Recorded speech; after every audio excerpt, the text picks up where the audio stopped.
Hello mga kumbati! A day in my life as a upcoming third-year college student, a small-scale entrepreneur, and a PSA. Dili birth certificate, but personal student assistant. First stop, babysitting daddy. Unsa maning gadaya pira no, grabe man ka kulit. Kapamaak pa.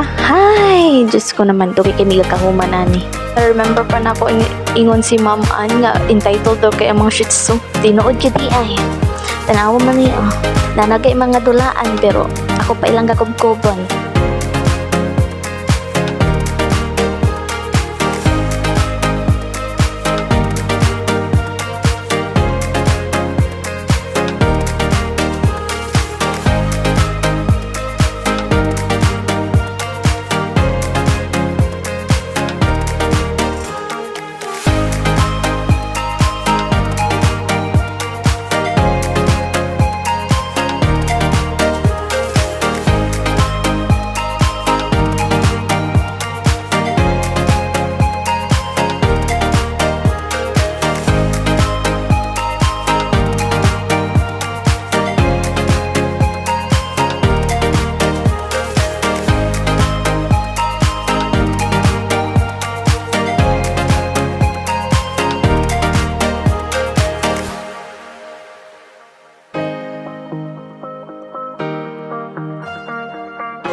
Height check before mag-grocery.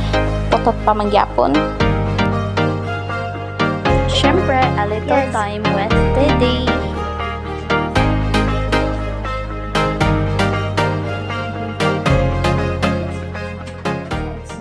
So pagawas gid na mo no, grabe gid kainit pero tsada man lagi ang adlaw. So iya, itom naman lagi so di na mag-worry sa skincare. Like, nga nag-color ba? Tungkol sa init siguro. Pati siguro ako ba eh. Tungkol sa init kay Kuan, nalos siyang. Charet!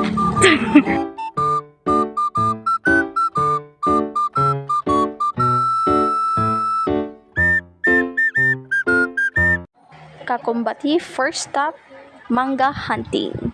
So, mga taod-taod na gid mi naglibot-libot aniya pero wag gid mi kakakita nga kanang sakto gid nga mangga nga among paliton ba kanang barato, overripe. Pero swak sad sa bulsa naunsa.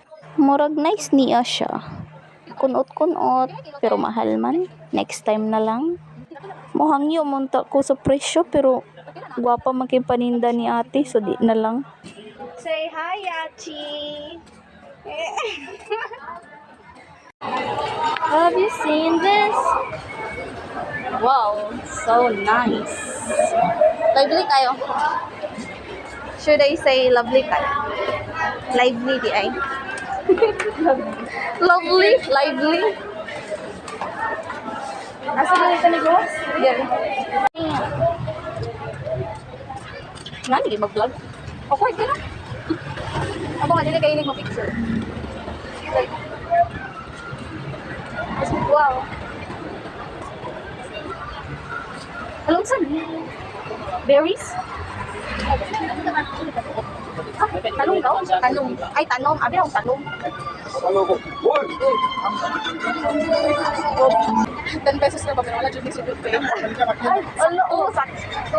Naratang di parang 40. Naratang di pangita lagi. Ano yung pangita? Nagpila yan. Ay, naratang ang minggo float. Oo na. Huwag na lang ulit. 40? O, 40. Okay lang kilo. Balak kilo lang. Sige lang. Isa lang. Alam mo yung pangita. Lumayan mo kayo ni Kuanay. Pag imanan, magabigis na sa mingguplot. O, patraman mo maka... Ako na, mga 5 kilo. Kanang po. Na umok. Gini? Ay, okay. Wala ka kapinan niya. 5 ako ni mo, kapinan na ka. 5 ka? Isa lang? Super na isa ba? Sakto mo lang, agay. Wala. Huwag yun nakakakaminan. Thank you, ya. Ay. Wala ka na, isa ba? Wala. Pero ya.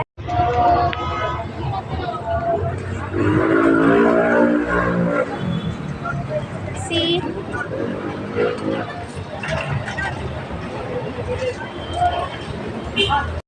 Wala na din ako na record ang ampo pagsulod sa Ororama or awkward, but as soon as nakasulod na mi sa Ororama, amo na din gibutang sa luggage ang among mangga nga 1 ka kilo. Funny but yeah, worth it ang kaulaw.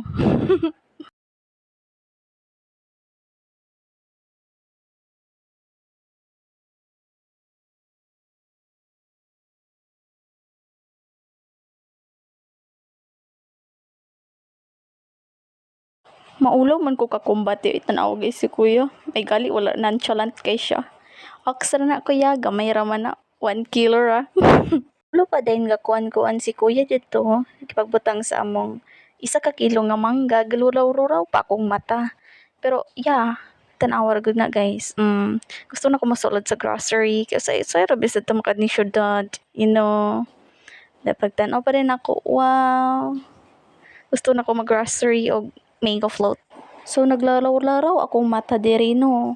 Nag-decide ko kung unsa di ang among kuan kanang gamito nani kining dako ba or kining gamay. Para na si Achi kanira daw ko ox. Di ox pwede maka-ride. So kakumbati before mi nagpalit sa ingredients for the mango float, nag-uban-uban sa ko kang Achi sa pagpili sa mga meat para sa iyang galuton nga lasagna.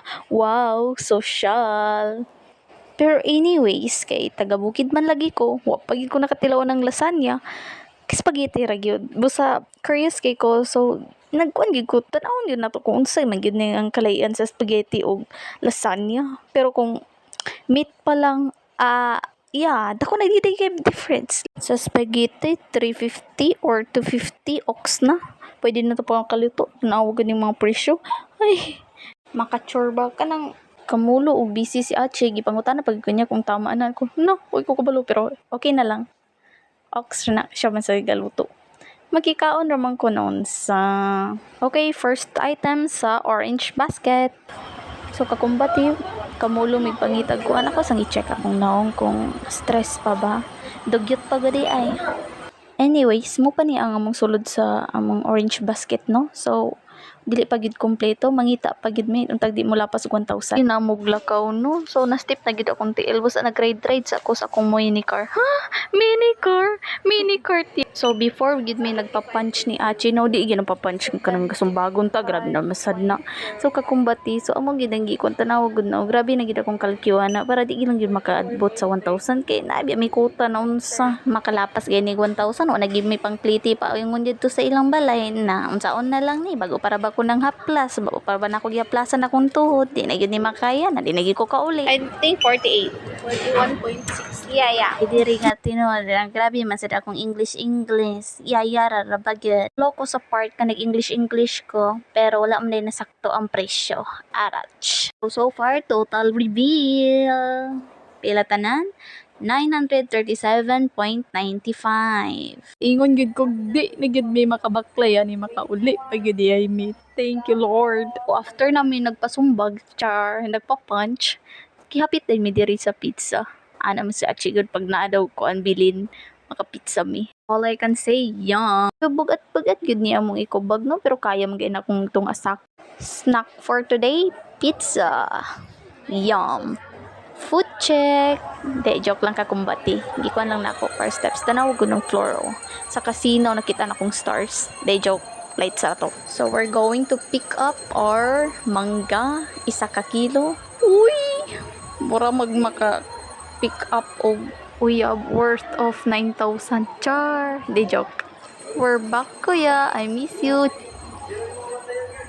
Actually, napapang plate ani but rampa lang sa nako kung full swing nga kadugyutan. So, mauning 4 ingredients for the mango float. Gusto na ako i-3 but wala man tong isa so gora. So finally, diri nga part sugda na gyud nato ang paghimo sa mango float mga kumbatino. So ayo ko lang ni-whip ang katong nabilin nga kata sa mangga. Then after gibutang na nako ang condense para tamis sad siya. Tamis man gyud no ang kuan, di ba? Naunsa.